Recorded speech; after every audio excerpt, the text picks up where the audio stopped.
students.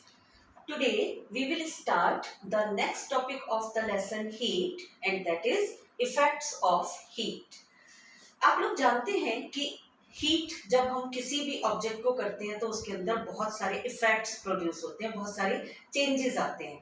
आप लोगों ने कभी देखा होगा अगर हम किसी यूटेंसिल में वाटर फिल करके और उसके अंदर रॉ वेजिटेबल्स डालकर और उसको फिल करके पूरा और गैस बर्नर पर रख दें तो क्या होगा, जब हम गैस बर्नर ऑन करेंगे तो वो धीरे धीरे हीट अप होगा, वाटर गर्म हो जाएगा और एक टाइम ऐसा आएगा कि वाटर बॉईल होने लगेगा। तब हम क्या देखते हैं, जब वाटर बॉईल होने लगता है तो वो वाटर उस बर्तन से, उस यूटेंसिल से बाहर निकलने लगता है, ओवरफ्लो होने लगता है, बाहर की तरफ उछलने लगता है। वाई? क्योंकि हीट ने उसके वॉल्यूम को बढ़ा दिया।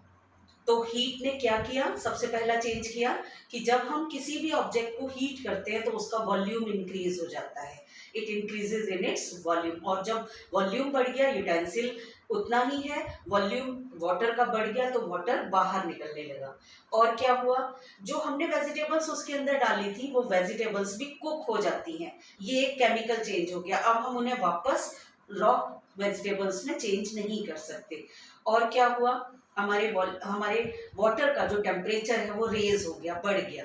तो क्या क्या इफेक्ट्स हमने देखे हीट के, जब हम किसी भी ऑब्जेक्ट को हीट करते हैं तो उसका टेम्परेचर इंक्रीज होता है, उसका वॉल्यूम इंक्रीज होता है और केमिकल चेंजेस होते हैं, जैसे कि एक जो रॉ हमारी वेजिटेबल थी वो कुक्ड वेजिटेबल में चेंज हो गई।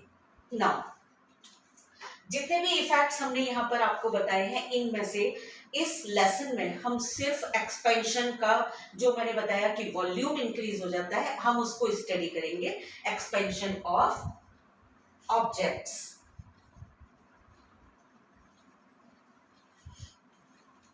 अब देखिए हमारे जो ऑब्जेक्ट्स हैं वो सॉलिड, लिक्विड, गैस तीनों फॉर्म में हो सकते हैं, तीनों स्टेट में हो सकते हैं। तो सबसे पहले हम पढ़ेंगे एक्सपेंशन इन सॉलिड्स। अगर हम किसी सॉलिड मटेरियल को हीट अप करें तो क्या होगा। सॉलिड, आपने देखा होगा सॉलिड में जो पार्टिकल्स होते हैं, आपने लोअर क्लासेस में पढ़ा है 4th, 5th, 6th, 7th में कि जो पार्टिकल्स हैं वो बहुत क्लोजली पैक्ड होते हैं सॉलिड के अंदर। इसका मतलब इनके बीच का जो स्पेस है वो बहुत कम होता है, इंट्रामॉलिक्यूलर स्पेस बहुत कम है और इनके बीच में जो फोर्सेस हैं ये बहुत ज्यादा है। क्योंकि फोर्स बहुत ज्यादा है, इन सब ने एक दूसरे को पकड़ रखा है, एक दूसरे के साथ टाइटली पैक्ड है ये, ठीक है। तो जब हम इसको हीट सप्लाई करेंगे तो क्या होगा, इनके बीच में क्योंकि स्पेस नहीं है और ये एक दूसरे के साथ बहुत अट्रैक्शन के साथ एक दूसरे के साथ बंधे हुए हैं, तो ये हीट इनके बीच के इंटरमॉलिक्यूलर स्पेस को थोड़ा सा बढ़ाएगी। ये क्या करेंगे, गर्म होंगे, हीट इसको पास होगी, ये अपनी मीन पोजीशन के दोनों तरफ मूव करेगा और हीट को पास कर देगा बराबर वाले मॉलिक्यूल को, और बिल्कुल ऐसे ही बराबर वाला मॉलिक्यूल भी अपने दोनों तरफ वाइब्रेट करेगा और ऐसे हीट एक एंड से दूसरे एंड तक पास हो जाएगी, लेकिन इनकी पोजीशन में बहुत ज्यादा चेंज नहीं आता, इसलिए क्योंकि इनके बीच में गैप ही नहीं है, जगह ही नहीं है इनको मूव करने के लिए। इसलिए जो सॉलिड्स हैं इनके अंदर जो एक्सपेंशन होता है वो बहुत लेस होता है, हम इसको ज्यादा देख नहीं सकते, हमें नोटिस में नहीं आता कि ये एक्सपेंड हो गया है या इसका साइज बढ़ गया है।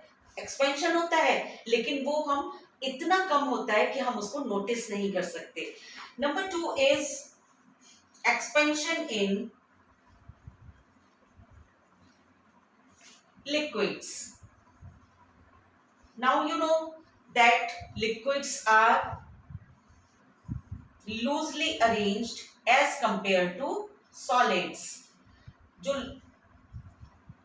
लिक्विड्स के पार्टिकल हैं वो सॉलिड के कंपैरिजन में थोड़े से दूर होते हैं। जब हम इसको हीट पास करेंगे तब क्या होगा, हीट क्योंकि इसके पास चारों तरफ स्पेस है मूव करने के लिए तो ये मूव करेगा और इनके बीच में जो एक इंट्रामॉलिक्यूलर अट्रैक्शन है वो कम हो जाएगा, ये एक दूसरे के अट्रैक्शन को तोड़ देंगे और ज्यादा तेजी से चारों तरफ मूव करने लगेंगे। ऐसे ही ये पार्टिकल, और क्या होगा, ये ज्यादा दूर दूर हो जाएंगे एक दूसरे से। इट मीन्स सॉलिड्स के कंपैरिजन में इनका जो एक्सपेंशन होगा वो ज्यादा होगा। Expansion is more as compared to solids. Now in case of gases, number 3, expansion in gases।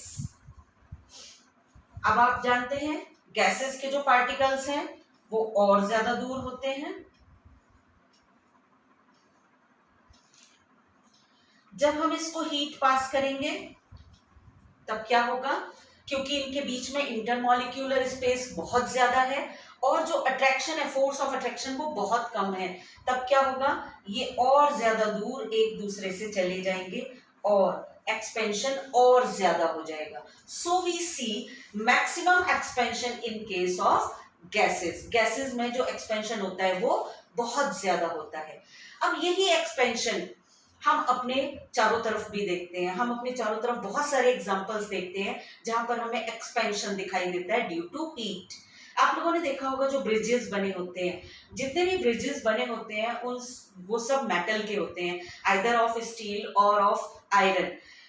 उनके बीच में एक तरफ तो उनको फिक्स कर दिया जाता है और दूसरी तरफ उनके नीचे रोलर्स लगा के थोड़ा स्पेस छोड़ दिया जाता है, जिससे जब हीट आती है, जब समर का सीजन होता है तो वो एक्सपैंड होते हैं और एक्सपैंड होने के बाद वो टूट ना जाए, वो कर्व्ड ना हो जाए, खराब ना हो जाए, इसलिए उनको स्पेस दे दी जाती है कि वो उस जगह पर खुल सकते हैं। आप लोगों ने देखा होगा कुछ बिल्डिंग्स में फायर अलार्म लगे होते हैं। आपने सुना होगा कि कुछ बिल्डिंग्स में फायर अलार्म लगे होते हैं।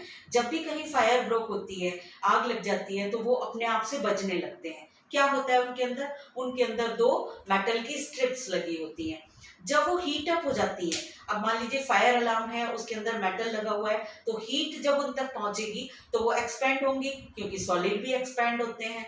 जब वो एक्सपैंड होती हैं तो वो टच करने लगती हैं और टच करते ही उनका जो अलार्म है वो बजने लगता है। बिल्कुल इसी तरह से आपने देखा होगा रेलवे ट्रैक्स पर जो ट्रैक बिछाई जाती है उनके बीच में थोड़ा सा गैप छोड़ दिया जाता है, क्योंकि जब समर सीजन आता है तो ये रेलवे ट्रैक्स क्योंकि आयरन की बने होने की वजह से एक्सपैंड होती हैं। जब हीट हो जाती है तो एक्सपैंड होती हैं, और अगर गैप नहीं छोड़ेंगे तो ये टेढ़ी हो जाएंगी, कर्व्ड हो जाएंगी, और जब इनके ऊपर एक ट्रेन पास होगी तो वो डीरेल हो जाएगी, इनके से उतर जाएगी। तो एक्सीडेंट को अवॉइड करने के लिए हम रेलवे ट्रैक्स के बीच में गैप्स छोड़ते हैं, क्योंकि ये मेटल की बनी है और मेटल्स एक्सपैंड होते हैं हीटिंग पर।